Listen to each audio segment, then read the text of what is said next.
Dear students, in this lecture we will discuss about elements of aerial photo interpretation.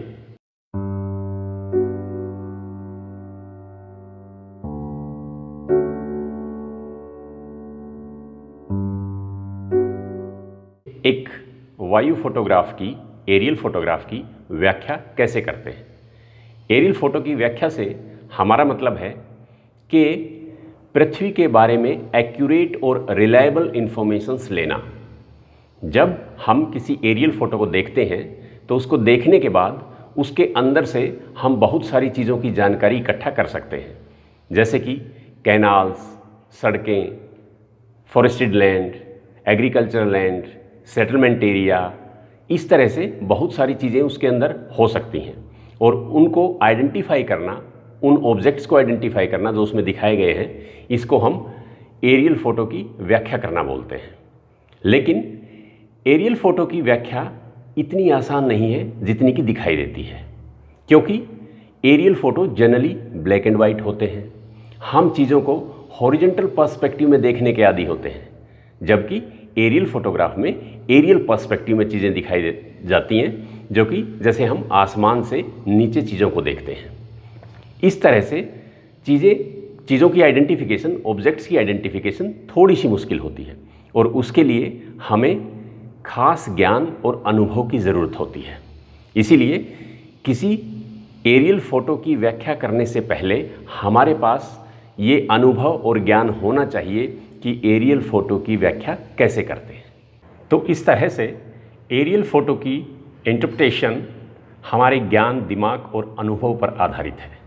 Aerial photo की quality कुछ चीज़ों पर निर्भर करती है, जैसे कि उसमें किस तरह की फिल्म का इस्तेमाल हुआ है, किस तरह के कैमरे का लेंस का इस्तेमाल हुआ है, डे एंड सीज़न कौन सा है, टाइम ऑफ डे कौन सा है, atmospheric effects, resolution of image, ये कुछ चीज़ें हैं जो डिसाइड करती हैं कि किसी इमेज की, मतलब एरियल फोटोग्राफ की क्वालिटी कैसी होगी।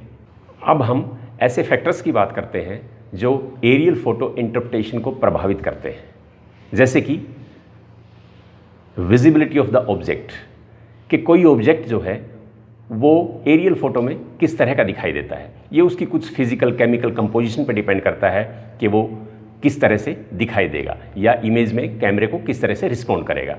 सेकंड है inherent characteristics of object. Object में भी जैसे हमारे को फोटोग्राफ में कुछ चीज़ें ज़्यादा चमकीली दिखाई देती हैं, कुछ ज़्यादा गहरे टोन की दिखाई देती हैं, कुछ चीज़ें हल्के कलर की दिखाई देती हैं। ये सारा का सारा उसकी फिजिकल केमिकल कंपोजिशन पर डिपेंड करता है। जैसे सूर्य का प्रकाश जब किसी चीज़ पर गिरता है तो वो डिपेंड करता है उस पर्टिकुलर ऑब्जेक्ट के ऊपर कि वो उसको कितना रिफ्लेक्ट करेगा, कितना रिफ्रैक्ट करेगा, कितना ऑब्जर्व करेगा। तो इस तरह से ये डिसाइड करेगा कि कोई चीज़ जो है वो हमारे को वो ऑब्जेक्ट हमारे को कैमरे में किस तरह से दिखाई देगा, मतलब तस्वीर में फाइनली जब प्रिंट आउट हमारे पास आएगा तो एरियल फोटो में वो किस तरह से हमारे को दिखाई देगा। क्वालिटी ऑफ एरियल फोटोग्राफ, कि total overall quality of aerial photograph वो कैसी है। जैसे कि ये सारी चीज़ें डिपेंड करेंगी कि हम किस तरह का कैमरा इस्तेमाल कर रहे हैं, किस तरह का लेंस इस्तेमाल कर रहे हैं, उस पर डिपेंड करेगा। तो क्वालिटी ऑफ एरियल फोटोग्राफ भी डिपेंड करता है कि एरियल फोटोग्राफ का फाइनल प्रिंट आउट जो है वो कैसा होगा। Tone contrast between image and background, चीज़ों को देखने में उनके बैकग्राउंड में और चीज़ों में कितना कंट्रास्ट आ रहा है, ये चीज़ भी इस चीज़ को डिसाइड करती है। इमेज शार्पनेस, के चीज़ें कंट्रास्ट में किस तरह से दिखाई देती हैं, एक चीज़ दूसरी चीज़ से कितने डिफरेंस पे है, उनकी टोन में कितना डिफरेंस है, इस तरह से इसको इमेज शार्पनेस बोलते हैं। तो ये कुछ ऐसे फैक्टर्स हैं जो डिसाइड करते हैं कि एरियल फोटोग्राफ की व्याख्या करते वक्त हमें कौन कौन सी चीज़ों का ध्यान रखना है और वो एरियल फोटो की व्याख्या को प्रभावित करते हैं। अब बात करते हैं एरियल फोटोग्राफ में कुछ ऐसी चीज़ें होती हैं जिनके आधार पर हम एरियल फोटोग्राफ में दिखाई गई चीज़ों को आइडेंटिफाई कर सकते हैं कि वो क्या चीज़ है। अब वन बाय वन उन चीज़ों को हम डिस्कस करेंगे। शेप, आकृति, कुछ चीज़ों की आकृति इतनी अलग होती है कि हम उन्हें आसानी से पहचान सकते हैं। जैसे आपने देखा होगा कि हम एथलेटिक्स के स्टेडियम को और क्रिकेट की पिच को आसानी से डिफ्रेंशिएट कर सकते हैं। मानव निर्मित और प्राकृतिक तत्वों में उनकी जियोमेट्रिकल शेप में बहुत अंतर होता है। जितने भी नेचुरल फीचर्स होते हैं, रिवर्स है, लेक है और दूसरी चीज़ें हैं, उनमें उनकी जियोमेट्रिकल शेप बहुत इर्रेगुलर होती है और मैन मेड जितनी चीज़ें हैं उनकी शेप बहुत रेगुलर होती है।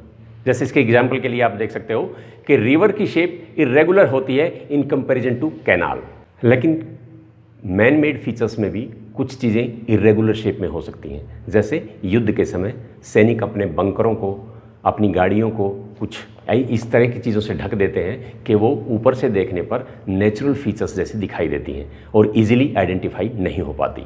कुछ चीज़ों की आकृति दूसरी चीज़ों से बहुत अलग होती है, जैसे संसद भवन, कुतुब मीनार, रेलवे स्टेशन। इनको देखकर हम इजीली आइडेंटिफाई कर सकते हैं एरियल फोटोग्राफ में कि ये क्या चीज़ है। तो इस तरह से शेप, आकृति हमारी बहुत मदद करती है एरियल फोटोग्राफ की व्याख्या में।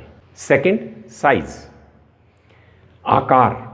चीज़ों के आकार से हम अच्छी तरह से परिचित हैं कि कुछ चीज़ों का आकार दूसरी चीज़ों के आकार के कंपैरिजन में बहुत बड़ा होता है। जैसे कि किसी इंडस्ट्रियल यूनिट का आकार किसी रेजिडेंशियल यूनिट के कंपैरिजन में बहुत बड़ा होगा।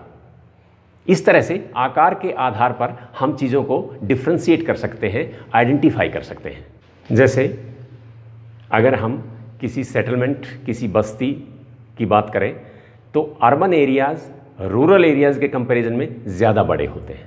तो अगर कोई बहुत बड़ा सेटलमेंट एरिया है तो वो जनरली शहरी क्षेत्र होगा इन कंपैरिजन टू ग्रामीण क्षेत्र के।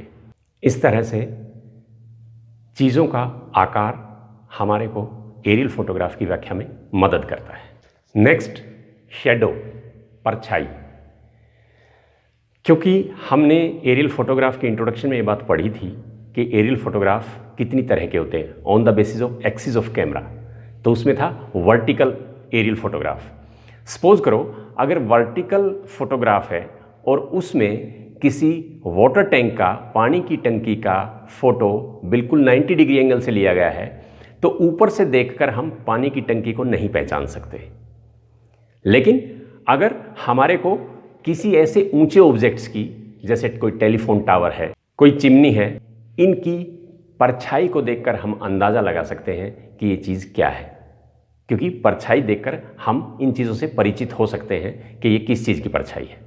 तो इस तरह से शैडो हमारे को एरियल फोटोग्राफ की इंटरप्रिटेशन में बहुत मदद करती है और यही वजह होती है कि जब हम एरियल फोटोग्राफी करते हैं तो उसमें ये कोशिश करते हैं कि एरियल फोटोग्राफी इस समय की जाए जब चीज़ों की परछाई हमारे को ज़्यादा से ज़्यादा मिल सके। इसीलिए एरियल फोटोग्राफी बिल्कुल दोपहर को नहीं की जाती, क्योंकि उस टाइम पे सभी ऑब्जेक्ट्स की शैडो मिनिमम होती है। कई बार परछाई चीज़ों की आइडेंटिफिकेशन में बाधा भी डालती है, क्योंकि किसी ऊंची बिल्डिंग, किसी ऊंचे टावर, किसी ऊंची पानी की टंकी की परछाई में कुछ दूसरे ऑब्जेक्ट्स जो होते हैं वो छुप जाते हैं। नेक्स्ट, पैटर्न, प्रतिरूप। Pattern means the special arrangement of objects on the earth surface, कि चीज़ें किस पैटर्न में अवस्थित हैं पृथ्वी की सतह पे। इसका एक एग्जाम्पल आप इस तरह से दे सकते हैं कि जैसे सपोज करो कि कोई नेचुरल फॉरेस्टेड एरिया है और एक हॉर्टिकल्चर का एरिया है, मतलब जिसमें हमने खेत में कोई बाग बगीचा लगाया हुआ है और एक नेचुरल वेजिटेशन कहीं साथ में उगी हुई है। तो जो हमने बगीचा लगाया है, बाग लगाया है, उसमें एक स्पेशल अरेंजमेंट होगा पेड़ों का, वो एक निश्चित दूरी पे लगे होंगे और उनकी वैरायटी भी लगभग एक समान होगी। तो इस तरह से हम उसको नेचुरल वेजिटेशन के एरिया से डिफ्रेंशिएट कर सकते हैं। तो प्रतिरूप हमारे को चीज़ों को पहचानने में इस तरह से मदद करता है एरियल फोटोग्राफ में।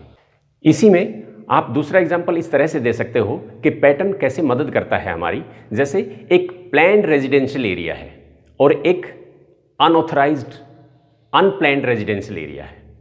जैसे कि हरियाणा में आप शहरों में HSVP के हरियाणा अर्बन डेवलपमेंट अथॉरिटी के रेजिडेंशियल सेक्टर्स देखते हैं, तो वो क्योंकि प्लैन्ड होते हैं तो उसमें सड़कों का एक निश्चित पैटर्न है, निश्चित एक चौड़ाई है। इस आधार पे घरों का साइज सबका एक समान मिलेगा।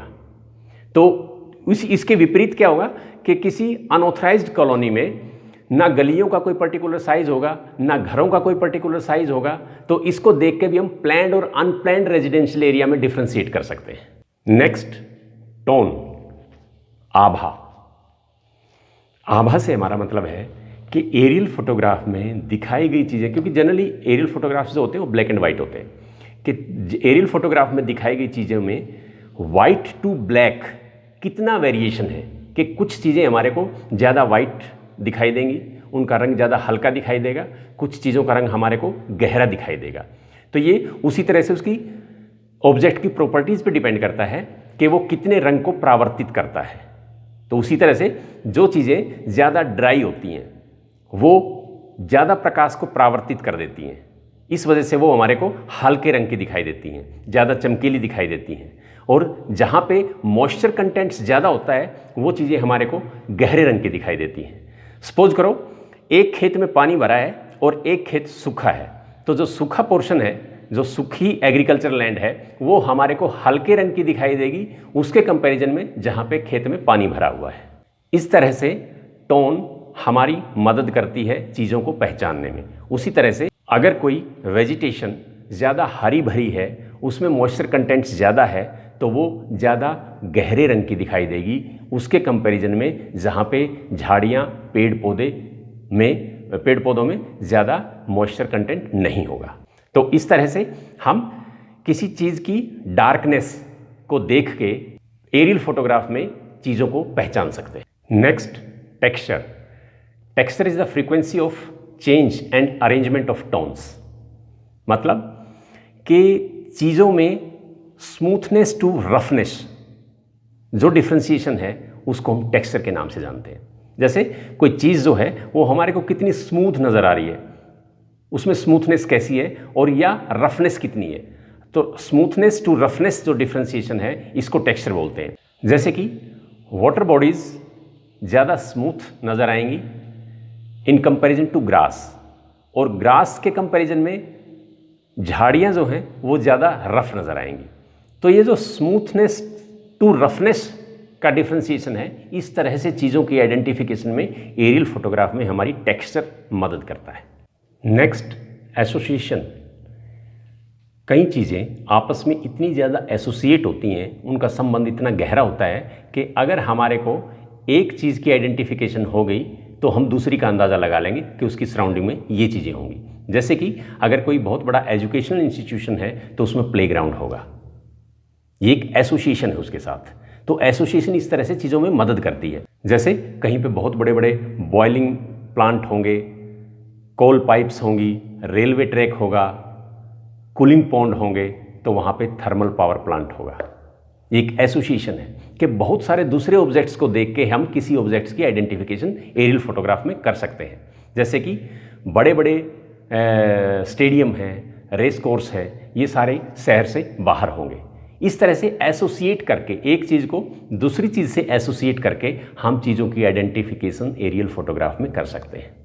इसके अलावा लोकेशन और रेजोल्यूशन भी कुछ ऐसे फैक्टर्स हैं जो हमारे को एरियल फोटोग्राफ में ऑब्जेक्ट्स की आइडेंटिफिकेशन में मदद करते हैं। जैसे कुछ चीज़ें कुछ खास लोकेशन पे मिलती हैं, तो इसी तरह से एक चीज़ एसोसिएटेड होगी एक पर्टिकुलर लोकेशन से, तो उसको आइडेंटिफिकेशन हमारे लिए आसान हो जाती है। तो इसी तरह से रेजोल्यूशन ऑफ इमेज कैसा है कि वो कितनी साफ दिखाई देती है हमारे को, इस बात पे भी डिपेंड करता है कि उसमें से हम आइडेंटिफिकेशन ऑफ ऑब्जेक्ट्स जो हैं वो किस तरह से कर पाते हैं। इस तरह से ये कुछ बेसिस है जो हमारे को एरियल फोटो इंटरप्रिटेशन में मदद करते हैं, जिनकी सहायता से हम वायो फोटो की व्याख्या कर सकते हैं। तो इस आधार पे हम किसी भी एरियल फोटोग्राफ से फिजिकल और कल्चरल एलिमेंट्स की को आइडेंटिफाई कर सकते हैं, उसकी व्याख्या कर सकते हैं, और कितनी वैल्यूएबल इंफॉर्मेशंस हमारे को कोई एरियल फोटोग्राफ दे सकता है, इस तरह से वो हमारी इसमें मदद करता है। ओके बेटा, अब आप अपनी बुक से सेल्फ स्टडी करना और इस चैप्टर को अच्छे से तैयार करना। In the next lecture we will discuss about remote sensing. Thank you.